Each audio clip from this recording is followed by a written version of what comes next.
अस्सलाम वालेकुम cute friends. जो आज के न्यू पार्ट लेकर आ चुकी हूँ, तो चलिए आज के न्यू पार्ट को स्टार्ट करते हैं। उस पार्ट में हमने देखा था कि विंग को वो कार्ड मिल चुका था जिसे लेकर वो लाइब्रेरी रूम पर चला गया था और लान वांगजी भी लाइब्रेरी रूम पर आ चुका था और उसने विंग को पकड़ लिया था। जब विंग भागने जाता है तब उसने विंग की हुडी की कैप को पकड़ लिया था, जिसकी वजह से विंग का कैप खुल गया था और उसका मास्क भी खुल गया था। विंग एक चक्कर घूम गया था और वो वांगजी के सामने आ गया था और वांगजी के ऊपर विंग गिर गया था और उन दोनों के बीच एक किस हो गया था। अब यहाँ पर बता दूँ, जब विंग पीछे घूम गया था तब वांगजी ने उसका फेस नहीं देखा था, लेकिन हाँ, विंग ने जो हुडी पहना हुआ था वांगजी ने सिर्फ उसी को ही देखा था। अब वांगजी आंखें भर भर के विंग की फेस को देख रहा था। विंग भी वांगजी की आंखों में देख रहा था। विंग को एहसास हो गया है कि उसका जो मार्क्स है वो खुल गया है और उसका लिप्स वांगजी के लिप्स के ऊपर है। वो वांगजी के सॉफ्ट लिप्स को अपने लिप्स के नीचे महसूस कर पा रहा था। विंग को कुछ समझ में नहीं आ रहा था कि वो क्या करे। विंग तुरंत उठने जाता है लेकिन वो फिर से फिसल कर गिर गया। वांगजी जब विंग को ऐसे करते हुए देखता है, उसने कहा, विंग तुम? और तभी विंग ने अपनी पॉकेट से एक रुमाल को निकाला और वांगजी की नोज़ के ऊपर रख दिया और वांगजी वहीं पर ही बेहोश हो गया। हमें यहाँ पर फ्लैशबैक पे दिखाया जाता है, जब रूम के अंदर कोई आने की आहट विंग को सुनाई देता है तो विंग बुक शेल्फ के पीछे छुप जाता है। उसने अपनी पॉकेट से रुमाल को निकाला और एक स्प्रे को निकाला। उस रुमाल को स्प्रे करने के बाद उसने उस रुमाल को पॉकेट के अंदर डाल दिया। विंग अपने आप को सेव करने के लिए ऐसा किया और फिर उसने खुद को संभाला और फिर वो वांगजी के ऊपर से उठ गया। उसने कहा, मुझे माफ़ कर दो, और फिर ये बोलकर वो वहाँ से भागने लगता है। उसका कार्ड वहीं पर गिर गया वांगजी के पास और इधर विंग भागते भागते उसकी जो हुडी था जो उसने पहना हुआ था उसकी बॉडी पर, तो वहाँ से जो उसने फ़ाइल को छुपाया था वो फ़ाइल भी नीचे गिर जाता है, लेकिन विंग ने ध्यान नहीं दिया। विंग ने देखा ही नहीं क्योंकि विंग बचने के लिए वहाँ से भाग रहा था। कहीं कोई आ गया तो सब लोग क्या सोचेंगे, इसीलिए विंग अपनी मास्क को उठा लिया और वो वहाँ से भागने लगा। इसी दौरान उसका फ़ाइल जो उसके हुडी के नीचे था वो नीचे गिर गया, लेकिन विंग ने ध्यान नहीं दिया। विंग सीधा भाग के लिफ्ट की तरफ चला गया। वो जल्दी से लिफ्ट से नीचे आता है। उसने कहा, यहाँ से अभी निकलना पड़ेगा, वांगजी ने मेरा फेस देख लिया है। और फिर वो वहाँ से भागने लगता है। वो अपने साइकिल को लेता है और वो वहाँ से भाग जाता है। वो सीधा अपने घर जाता है। जब सर्वेंट इतनी रात को विंग को डोर के बाहर दिखते हैं ना, तो वो लोग बोलते हैं कि सर अब इतनी रात को। विंग ने कहा, चुप करो, सब लोग सो गए हैं क्या? तभी सर्वेंट ने कहा, हाँ सब लोग सो गए हैं, लेकिन चैंग सर शायद कुछ काम कर रहे हैं, उनकी घर की लाइट अभी ऑन है। विंग ने कहा, मैं उसके रूम में जा रहा हूँ। और फिर ये बोलकर विंग चैंग के रूम की तरफ जाने लगा। इधर हमें वांगजी को दिखाया जाता है। वांगजी वहीं पर ही बेहोश था और इधर चैंग विंग को अपने रूम में देखकर वो बहुत हैरान था। विंग ने चैंग की रूम को बंद कर दिया और वो गहरी गहरी सांसें भरने लगा। विंग इतनी स्पीड से आया है कि वो पूरा हाँफ गया है। चैंग ने कहा, विंग क्या हुआ है, तुम इतने हाँफ क्यों रहे हो? क्या हुआ है भाई तुम्हारे साथ? विंग ने कहा, चैंग आज मैं बाल बच गया, पता है? और फिर ये बोलकर वो हाँफने लगा। उसने कहा, क्या हुआ, मियान मियाँ ने कुछ किया है क्या दोबारा से? अगर उसने दोबारा से कुछ किया ना तो फिर मैं उसका। तभी विंग ने कहा, नहीं उसने नहीं, वांगजी। फिर ये बोलकर वो हाँफने लगता है। जियांग चैंग ने कहा, क्या वांगजी ने तुमसे कुछ गलत तरीके से बिहेव तो नहीं किया ना? फिर विंग ने कहा, नहीं, उसके सामने मेरा फेस, ओह माय गॉड, मुझे कितना चिंता हो रहा था, लगता है उसने मेरा फेस देख लिया है। वो मेरा मार्क्स खुल गया उसके सामने। मैं लाइब्रेरी रूम में था, पता है, मैं वहाँ पर फाइल्स ढूंढ रहा था। मुझे 4 साल पुरानी वाली एक फ़ाइल मिली और पता है वो मेरे हुडी के अंदर मैंने छुपा लिया था। और तभी लान वांगजी वहाँ पर आ गया और उसी दौरान ना वो मुझे पकड़ने गया और फिर मेरा मार्क्स नीचे गिर गया और फिर मैं उसके ऊपर गिर गया और उसने मेरा फेस देख लिया। जियांग चैंग ने कहा, ओह नो, अब क्या होगा विंग, अगर उसने किसी को बोल दिया तो? फिर विंग ने कहा, बोल दे, अब मुझे कोई ज़रूरत नहीं है, मुझे वो फ़ाइल मिल गई है जहाँ पर उस लड़की की डिटेल्स होगी, वो 4 साल वाली पुरानी वाली फ़ाइल, बस हम उसे ढूंढ सकते हैं यहाँ पर। और फिर विंग ने कहा, रुको मैं निकालता हूँ। और फिर वो निकालने जाता है। उसने कहा, अरे फाइल्स कहाँ है? यहीं पर तो मैंने फ़ाइल को छिपाया था, मेरे हुडी के नीचे। वो बार बार ढूंढने लगता है।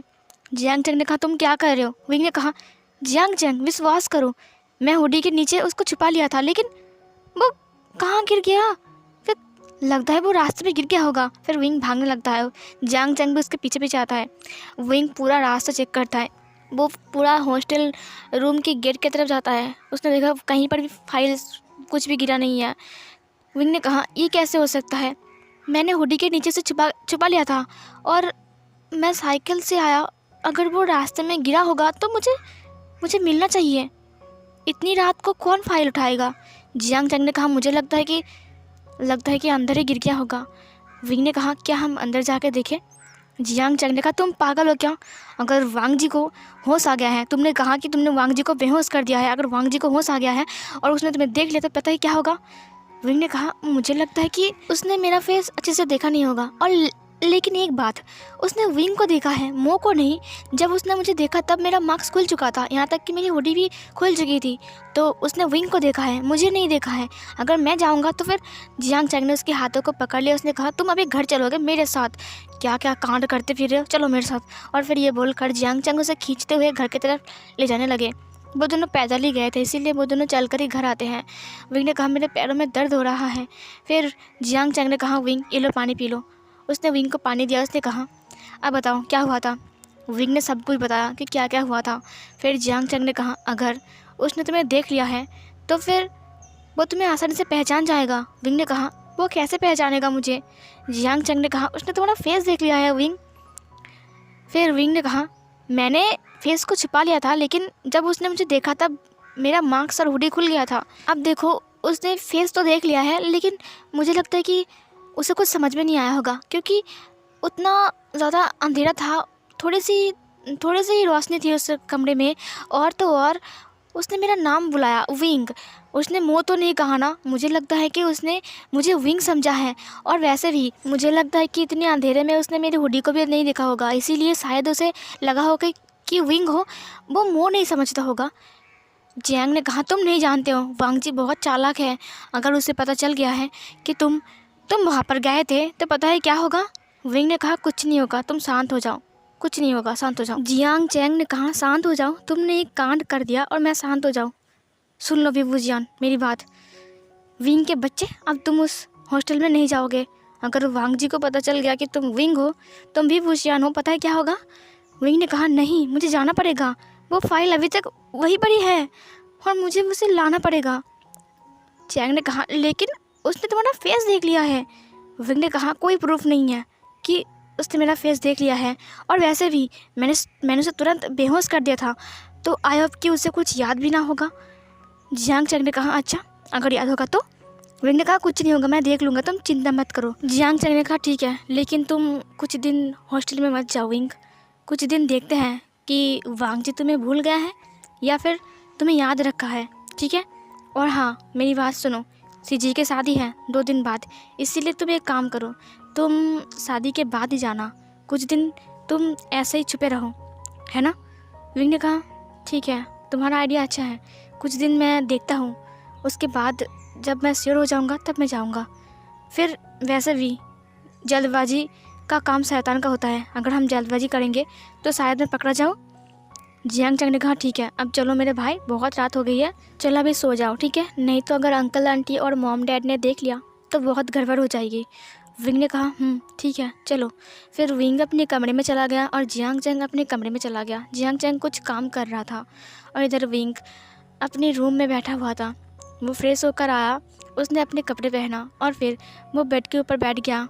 फिर उसे याद आया किस तरह से वांग जी उसको पकड़ लिया और वो एक चक्कर घूम गया और फिर वो वांग जी के ऊपर गिर गया। और फिर उसे याद आती है वो टाइम जब वांग जी के साथ उसका किस हो गया था, वो वांग जी के ऊपर गिर गया था। उसने वांग जी की फेस को बहुत ही क्लोज देखा और उसका लिप्स विंग के लिप्स के ऊपर था। विंग ये सब कुछ याद कर रहा था। विंग ने अपने आइज़ को ब्लिंक किया, उसने कहा ये मैं क्या सोच रहा हूँ, क्यों सोच रहा हूँ मैं ये सब कुछ, वो मेरा दुश्मन है बस। विंग ये सब कुछ बोलकर चुप हो जाता है। उसने कहा ये मेरा फर्स्ट किस था और फर्स्ट किस वांग जी के साथ, छी। और फिर विंग ने अपनी आंखें बंद कर लिया। उसने कहा मेरा किस चुरा लिया उसने। और फिर ये बोलकर वो लेट गया अपने दोनों हाथों को अपने सिर के ऊपर रखकर। फिर उसने कहा क्या उसे ये किस वाली बात याद रहेगी, क्या उसे याद रहेगा कि मेरे साथ उसकी किस हो गई थी लाइब्रेरी रूम पर। नहीं नहीं नहीं, मुझे लगता है कि ये सब कुछ वो भूल जाएगा। और वैसे भी ये बस एक एक्सीडेंट था, हमने जानबूझकर तो नहीं किया ना। और एक बार किस होने से कुछ नहीं होता है।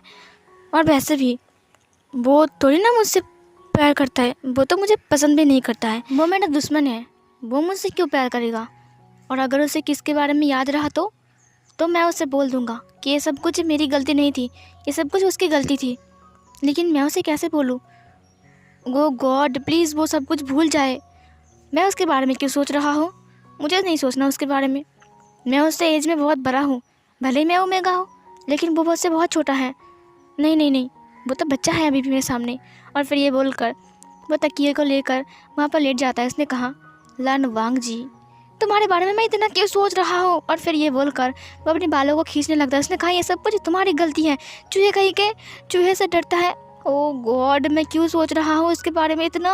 और फिर ये बोलकर उसने अपने बालों को खींचने लगा अपने दोनों हाथों से।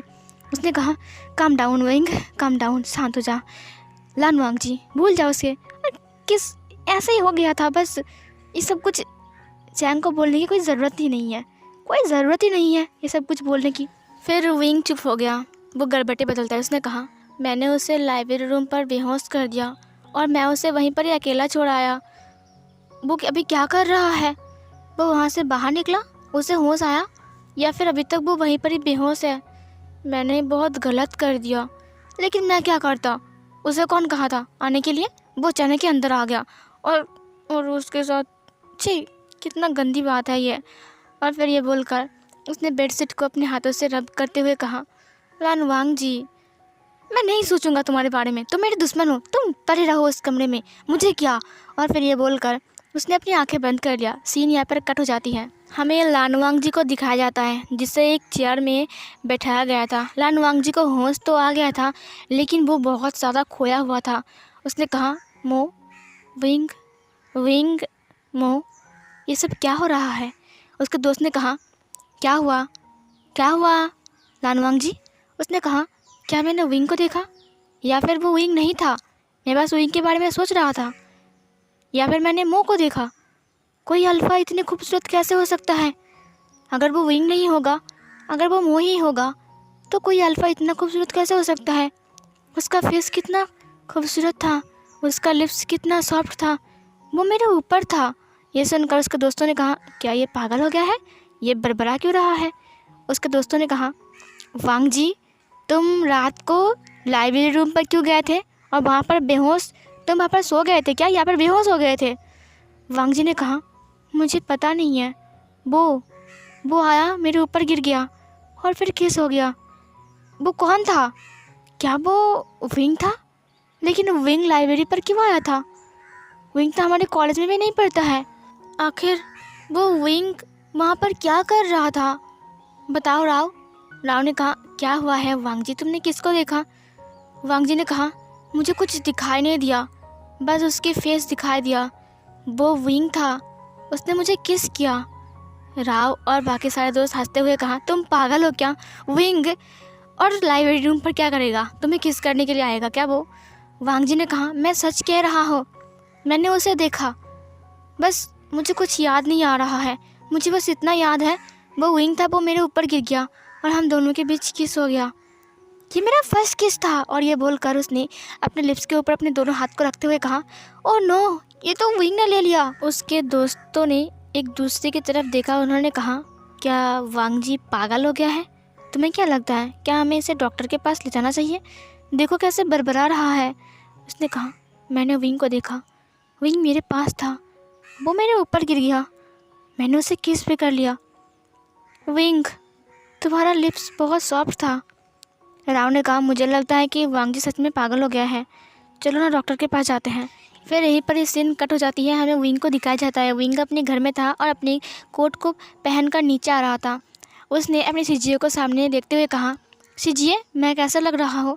यानली ने कहा, विंग तुम वापस कब आए। यानली की बात सुनकर विंग ने कहा, मैं कल वापस आ गया, आपकी शादी है ना इसीलिए। यानली बहुत खुश हो गई, सब लोग खुश हो गए ये देख कर विंग को। चैंग ने कहा, मैंने कहा ना कोई आया है, यही आया था रात को, आधी रात को। विंग ने कहा, हाँ मेरा काम ख़त्म हो गया था ना इसीलिए आया, अब चिंता मत कीजिए। शादी के बाद ही मैं जाऊँगा, उससे पहले नहीं जाऊँगा। यानली बहुत खुश हो जाती है, उसने विंग को हग किया। उसने कहा मेरा प्यारा सा भाई, इसमें बहुत अच्छा लग रहा है। विंग ने कहा चलो नासी जी, आज शॉपिंग करने जाते हैं, आपकी शादी है ना कुछ दिन बाद। यानली ने कहा ठीक है, तो फिर चैंग, विंग और मैं साथ में जाएंगे, ठीक है। विंग ने कहा ठीक है। फिर वो लोग ब्रेकफास्ट टेबल पर बैठ जाते हैं। इधर हमें मियान मियाँ को दिखाया जाता है। मियान मियाँ रेडी होकर नीचे आती है। उसकी फादर ने पूछा तुम कहाँ जा रही हो मियान मियाँ? मियान मियाँ ने कहा विंग के घर में। फिर उसकी मॉम ने मियान मियाँ के हाथ को पकड़ते हुए कहा ये सब क्या चल रहा है मियान मियाँ? ये सब बंद क्यों नहीं करती हो तुम? आखिर क्या चाहती हो तुम? मैंने कहा ना ये सब कुछ बंद कर दो। जिन जिजवान ने कहा देखो यानली, हमारे साथ उनका रिश्ता जुड़ रहा है, इसका मतलब ये नहीं कि तुम कुछ भी करोगे। उसने कहा देखिए आपका रिश्ता जुड़ रहा है, लेकिन विंग के घर में नहीं, जियांग चैंग के घर में। और आप जियांग फैमिली के साथ जुड़ सकते हो, लेकिन वी फैमिली के साथ नहीं। इसीलिए मैं जो कुछ भी कर रहा हूँ वो यानली की परिवार के साथ नहीं कर रहा हूँ, बल्कि वी वुजियान के परिवार के साथ कर रहा हूँ। जिन जिजवान ने कहा वो लोग साथ में ही रहते हैं। मियान मियाँ ने कहा तो फिर क्या, मुझे इससे कोई फ़र्क नहीं पड़ता है, मुझे बस बदला चाहिए। जिन जिजवान ने कहा देखो मियान मियाँ, ये सब बंद कर दो। पहले ही हमने एक सिस्टर को खो दिया है, एक बड़ी बहन को खो दिया है हमने, अब तुम ऐसा क्यों कर रहे हो? मियान मियाँ ने कहा उस विंग के भाई की वजह से ही तो सब कुछ हुआ था ना, उसने सब कुछ किया था, उसकी वजह से मैंने मेरे दीदी को खो दिया और मैं उसकी पूरी ज़िंदगी को बर्बाद कर दूंगा। ये बोलकर मियान मियाँ जाने लगती है। जिन जिजवान ने उसके हाथ को पकड़ा, उसने कहा पापा क्या आप इसे कुछ नहीं बोलोगे? उसके मॉम डैड रोते हुए कहा क्या समझाओ इसे, ये समझने की कोशिश कर रही है, ये सब कुछ विंग ने नहीं किया है, तुम विंग से बदला क्यों ले रहे हो? मियान मियाँ ने कहा ये सब कुछ विंग के भाई ने किया है, उसने मेरी बहन के साथ। फिर ये बोलकर वो रोने लगी। जिन जिजवान ने कहा देखो मियान मियाँ, मेरी बात सुनो, उसके भाई ने जो कुछ भी किया था तुम उसकी सज़ा विंग को नहीं दे सकते हो, विंग ने कुछ नहीं किया है। मियान मियाँ ने कहा तो फिर क्या करूँ? मेरी बहन, उसकी वजह से मेरी बहन मर गई है, उसने अपने आप को ख़त्म कर डाला, क्या लगता है आपको? और मैं उसकी भाई की सज़ा विंग को दूंगा। जिन जिजवान ने कहा स्टॉप इट, इसे बंद करो, हम और झूठ नहीं बोल सकते हैं, तुम्हारी वजह से हम झूठ पे झूठ बोले आ रहे हैं, तुम्हारी वजह से सब कुछ हो रहा है। मियान मियाँ। मियान मियाँ गुस्से से रोते हुए अपनी आंखों को लेकर जिन जिजवान की तरफ देखने लगी। जिन जिजवान उसकी आंखों को देखकर डर गया, उसकी आंखों में आग दिखाई दिया, उसकी आंखें रेड हो गई थी। उसने कहा तो फिर क्या करूं मैं? जिन जिजवान ने कहा मियान मियाँ, अगर तुम विंग से शादी करोगे तो कभी भी खुश नहीं रहोगे, क्योंकि वो एक ओमेगा है। ये सुनकर मियान मियाँ ने कहा मुझे पता है कि वो एक ओमेगा है, लेकिन वो एक मेल है। ये सुनकर जिन जिजवान ने कहा तुम क्यों नहीं समझते हो, तुम समझते ही नहीं हो। मियान मियाँ ने कहा हाँ मैं समझता नहीं हूँ, लेकिन मैं इतना समझता हूँ कि शादी के बाद मैं उसे बर्बाद कर दूँगा और उसे सड़क पर लाऊंगा, उसकी सारी प्रॉपर्टी मेरे नाम की होगी और उसके बाद मैं धक्के मार के उन लोगों को घर से बाहर निकाल दूँगा, समझे आप लोग? जिन जिजवान ने कहा प्लीज़ ये सब कुछ बंद करो मियान मियाँ, क्यों ऐसा कर रहे हो? तुम वी शाओ को जितना चाहे उतना गाली दे दो, वी शाओ को जितना चाहे उतना तुम कुछ भी कहो, लेकिन विंग ने ऐसा कुछ नहीं किया है कि तुम विंग को सजा दोगे। और पता नहीं तुमने अंकल आंटी पर क्या जादू किया है, वो तुम्हारे इशारों पर नाच रहे हैं। तुमने उन्हें क्या समझाया कि वो एक ही बार में विंग के साथ तुम्हारी शादी फिक्स कर दिया? मियान मियाँ ने कहा मैंने कुछ नहीं किया है, ये खेल उस विंग ने शुरू किया है, सब कुछ उसकी भाई की गलती है और वो वेन जाओ के ऊपर इल्ज़ाम लगा रहा है। वो अल्फ़ा बनकर उस कॉलेज में गया है, पता है क्यों? ताकि वो वेन जाओ को सज़ा दे सके, लेकिन ये सब कुछ उसके भाई ने किया है, उसने मेरी बहन की ज़िंदगी को बर्बाद कर दिया है।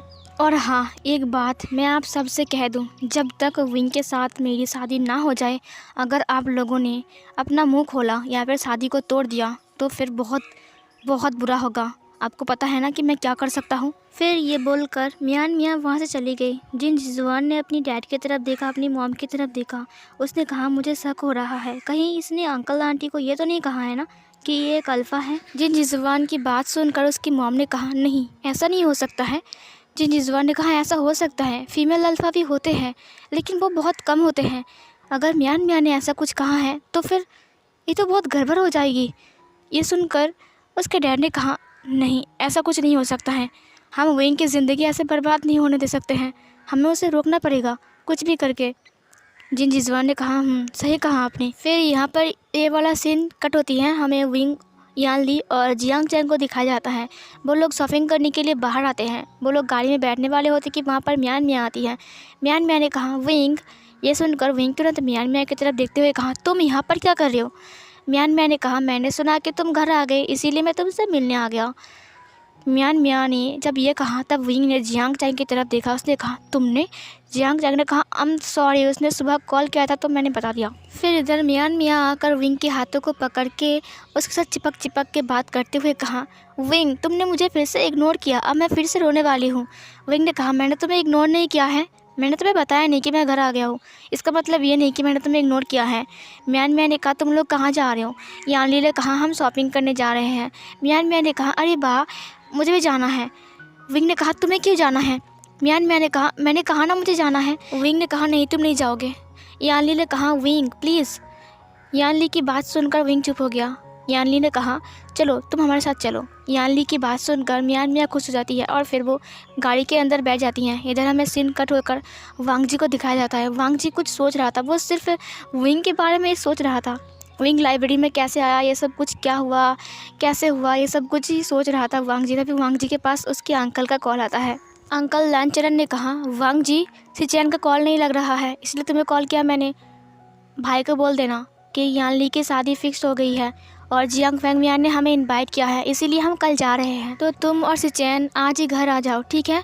वांग जी ने कहा क्या सच में हम जा रहे हैं। लानचरण ने कहा हाँ मैं मजाक कर रहा हूँ क्या तुमसे। लान वांग जी ने कहा मैं अभी गगा को बताता हूँ, और फिर ये बोलकर उसने कॉल कट कर दिया। उसने कहा जियांग चंग का घर, इसका मतलब वहाँ पर तो विंग भी रहता है, मतलब कि मैं विंग से मिल सकता हूँ। जल्दी कर लान वांग जी, तुझे विंग से मिलना है। और फिर ये बोलकर वो अपने भाई को कॉल लगाता है और ये वाला पार्ट यहीं पर ही ख़त्म होती है।